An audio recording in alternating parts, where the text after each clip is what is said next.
కవితను సిబిఐ కూడా అరెస్ట్ చేసిందట ఆఖరికి. జైలుకి మళ్ళా జైలకే ఈ ఆఫర్ కూడా ఎవరికి ఉండదు. ఎందుకంటే జైలకే గతంలో కూడా సిబిఐ ఈడాబే అన్నాడు కదా, వాళ్ళు బే అనేదే పట్టుకున్నట్టు ఈ మమ్మల్ని అంటాడరా అన్నట్టుగా అలా బిడ్డని ఈడోడు అరెస్ట్ చేసుకపోయి లోపటైతే ఎవరక మీరైతే మరి మేమేటి పోవాలరా, మా సంస్థకు చెడ పేరు రాదా అని ఆయనతో వాళ్ళు కూడా దిగి సిబిఐ వాళ్ళు కూడా పట్టుకొని పోయి అరెస్ట్ చేసి లోపటేసారు. ఇప్పుడు ఈడీ కేసు చెల్లె, ఇప్పుడు ఈడీ కేసులో బెయిల్కు దరఖాస్తు పెట్టుకుందిగా, వీళ్ళు వచ్చినా మళ్ళీ సిబిఐ అట్లే ఉంటుంది. మళ్ళీ సిబిఐ కస్టడీ, మళ్ళీ సిబిఐ వ్యవహారము, CBI charge sheet, CBI counter, మన్ను మశానం, ఇది అయ్యే వరకల్లా ఇతరక్క జల్లెన్లు పండుగ అయిపోతుంది. కానీ ఎలక్షన్లో ఏదాకా ఎట్టి పరిస్థితులు రాణిస్తట్లేరు.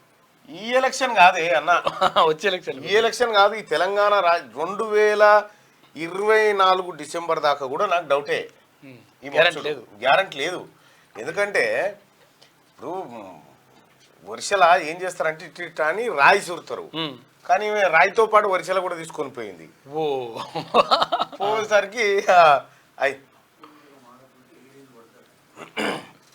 చూడు అప్రూవర్గా మారకపోతే 7 ఏళ్ళు శిక్ష పడుతుందట. మరి ఇక ఈడీ సిబిఐ వలలో చిక్కడం అంటే తప్పును ఒప్పుకోవాలి, ఇంక ఏం చేసేది ఏం లేదు. ఇక అది వాజివే అది.